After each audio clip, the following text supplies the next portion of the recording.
시청자 여러분 안녕하십니까. 15일 아침 시사논평 시작하겠습니다. 국민의힘이 나락의 구렁텅이로 굴러떨어지는 양상입니다.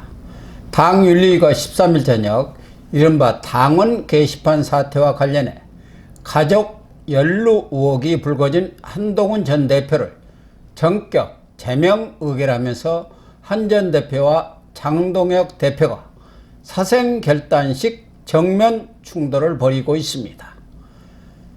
지방선거를 4개월여 앞둔 시점에서 장안 갈등이 최고조로 달하면서 가뜩이나 저조한 지지율을 보이고 있는 국민의힘의 중도층은 물론 지지층마저 이탈이 가속화될 것으로 보여서 당이 망조가 들었다는 탄식이 저절로 나오고 있습니다. 한 전 대표는 윤리위 제명 결정 후 계엄을 극복하고 통합해야 할 때 헌법과 민주주의를 파괴하는 또 다른 계엄이 선포된 것이라고 비난하고 국민당원과 함께 이번 계엄도 반드시 막아내겠다고 다짐했습니다. 한 전 대표는 장 대표가 이호선, 윤민호 같은 사람을 기용해 윤리가 답을 정해놓고 결론을 꿰맞춘 요식 행위에 불과하다고 반박했습니다. 친한계 우재준 최고위원은 이번 징계는 전혀 정당성을 갖추지 못한 탄핵 찬성에 대한 정치 보복 행위라고 주장했습니다. 당내 소장파 그룹인 대안과 미래 소속 의원 23명은 성명에서 심야에 기습적으로 전직 당대표에 대한 제명 결정을 한 것은 국민 상식에 반하는 비겁하고 저열한 행위라고 강도 높게 비판했습니다. 반면 장 대표는 윤리위가 여러 사정을 고려해서 결정했을 것으로 생각한다고 전제하고 윤리 결정을 곧바로 뒤집고 어떤 다른 해결을 모색하는 건 따로 고려하지 않고 있다고 제명 결정 재고 가능성을 일축했습니다. 현재로선 양측이 타협의 여지 없이 강경 대치하고 있기 때문에 특별한 사정 변경이 없는 한 한 전 대표 제명권은 오는 26일경으로 예정된 최고위 의결을 거쳐 최종 확정될 것으로 보이는데요. 어느 쪽을 잘잘못을 떠나서 과연 익명으로 누구나 자유롭게 글을 쓸 수 있는 당원 게시판 문제를 갖고 한밤중에 쿠데타식으로 전직 대표를 쫓아내는 결정을 해야 했는지 의문이 아닐 수 없습니다. 상식적인 눈으로 볼 때도 이번 한 전 대표 제명 사태로 국민의힘이 헤어날 수 없는 깊은 수렁으로 빠져 들어가고 있다는 생각을 지울 수 없습니다. 지방선거는 사실상 포기한 것이나 다름없다는 평가를 내려도 무리는 아닐 듯 싶습니다. 각종 폭주를 저지르고 있는 이재명 정권과의 투쟁도 아니고 당내 정적을 제거하기 위해서 수단 방법을 가리지 않는 정당에서 무슨 희망을 찾을 수 있겠습니까? 그것도 다른 사람도 아니고 지난해까지만 해도 당대표와 사무총장, 수석 최고위원으로 호흡을 맞췄던 두 사람이 무슨 연유로 이처럼 철천지 원수가 되어서 상대를 잡아먹지 못해 혈안이 되었는지 도무지 이해할 수 없습니다. 과거 양김씨로 불렸던 김영삼, 김대중 전 대통령도 상도동 동교동계로 나뉘어 한치 양보 없는 치열한 경쟁을 벌였지만 정치적 금도를 지켰습니다. 단계 사건과 같은 지연 말단적인 사안으로 상대를 죽이려 드는 저급하고 비열한 정치를 한 적은 없습니다. 그래서 국민들도 이들을 변함없이 신뢰하고 지지했던 것입니다. 서로 경쟁하고 협력하면서 군사 독재 정권을 무너뜨렸고 두 사람 모두 우리 현대 정치사의 거목으로 우뚝 서는 윤회의 정치를 펼쳤습니다. 개인적으로 어느 한편을 편들 생각은 추호도 없고 그럴 이유도 전혀 없습니다. 다만 오랫동안 정치를 지켜봐온 상식적인 보통 사람의 눈으로 볼 때 지금 국민의힘에서 벌어지고 있는 상황은 우리 정치사에서 볼 수 없었던 몰상식적이고 회개하기까지 합니다. 아마 대다수 국민들은 이 사람들이 정말 제정신인가 하는 생각이 들지 않을까 합니다. 정치를 한다는 사람들이 그 원천이 되고 있는 민심의 소재를 알고나 있는 것인지, 윤석열 전 대통령의 무모하기 짝이 없는 비상계엄 사태 이후 보수의 절망감과 좌절, 분노를 조금이라도 이해한다면 이런 막하파 같은 짓거리는 하지는 못할 것입니다. 당원 게시판이라는 것이 무엇입니까? 당원이면 누구라도 들어와서 각종 정치 현안이나 당의 정책, 진로 등 다양한 문제들에 대해 정치적 의견도 제시하고 자유롭게 쓴소리를 하라고 만들어 놓은 것 아닙니까? 대통령이든 당대표든 자유롭게 비판하라고 익명성을 보장한 것입니다.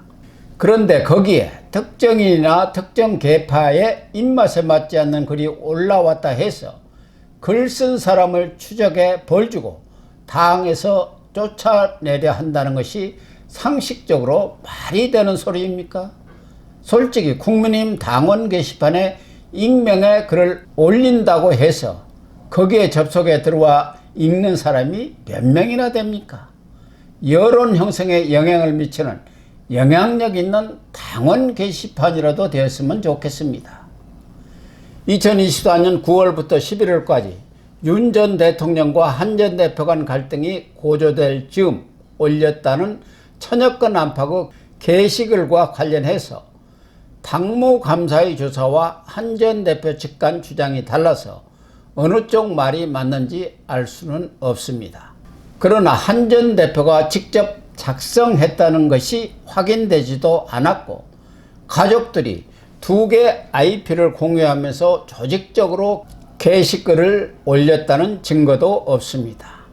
게시글 대부분도 신문 사설이나 칼럼을 링크하거나 단순 격려성 그리고 나머지 400여 개도 폐륜적인 내용의 글은 없었다는 것이 전수조사를 했던 주진우 당 법률위원장의 주장입니다. 한 전 대표도 일부 글은 가족들이 썼다는 것을 인정하면서 문제가 제기된 뒤 나중에 알았다고 실토했습니다. 물론 본인은 당원 게시판에 글을 쓴 적이 전혀 없다고 부인하고 있습니다. 한 전 대표가 좀 더 일찍 사실관계를 시인하고 문제를 해결했더라면 좋았지 않았겠느냐는 아쉬움이 있습니다. 좀 더 일찍 털고 갔더라면 당계 문제를 이렇게 질질 끌면서 당원과 국민들을 피곤하고 짜증나게 하지는 않았겠죠. 한 전 대표 정치적 미숙을 다 인정한다 하더라도 가족들이 작성한 글의 책임까지 한 전 대표에게 다 뒤집어 씌워 책임을 묻는 것은 북한식 연좌제도 아니고 도대체 뭡니까? 설사 한 전 대표에게 책임이 있다 하더라도 그것이 전직 당대표이자 유력한 대권 주자에게 제명이라는 사형 선고를 내릴 정도로 중대한 파렴치 범죄입니까?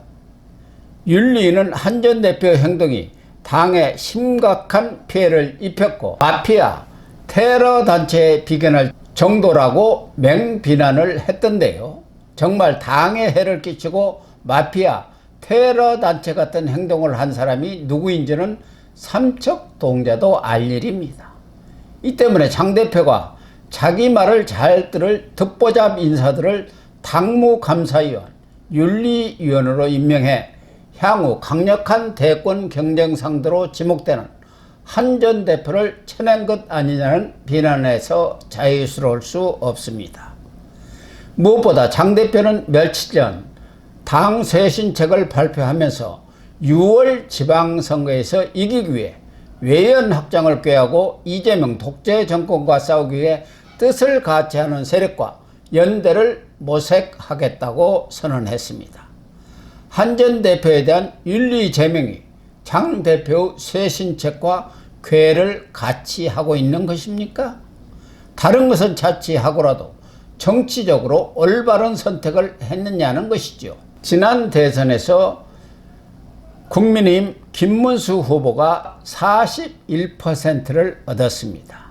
그런데 윤 전 대통령과 절연하지 못한 강성 지지층을 기반으로 한 장 대표 체제가 출범한 이후 지지율이 유력 여론조사기관 조사로는 25% 안팎에서 꼼짝도 하지 않은 채 심정지 상태입니다. 이런 지지율로는 지방선거 필패라는 것은 장 대표 본인도 잘 알 것입니다. 정부 여당의 악재가 쏟아지고 있는데도 국민의힘이 지리멸렬하면서 반사이익을 하나도 챙기지 못하고 있습니다. 이 대통령은 국민의힘 소속 인사들을 적극적으로 영입하면서 통합, 탕평, 포용의 이미지를 구축하는 정치적 효과를 선점하고 있는 반해 당에서 30% 안팎의 지지를 받고 있는 한 전 대표마저 천에는 뺄셈 정치를 하면서 외연 확장을 말하는 것은 구두선에 불과합니다. 윤 전 대통령에 대해 사형 구형까지 내려진 상황에서 계엄 반대에 온몸을 던졌던 사람을 쫓아내고 당을 장동혁 천하로 만들겠다는 것을 우리 국민과 당원들이 과연 용납할까요? 터무니없는 착각입니다. 뱁새가 황새에 따라가다 가랭이가 찢어진다는 말이 있듯이 정치 구급이 구단 행세를 하려다가는 본인도 당도 공멸하는 파국을 면치 못할 것입니다. 잘못된 결정은 한시라도 빨리 바로 잡을수록 좋습니다. 방송 마치겠습니다. 시청해 주셔서 감사합니다.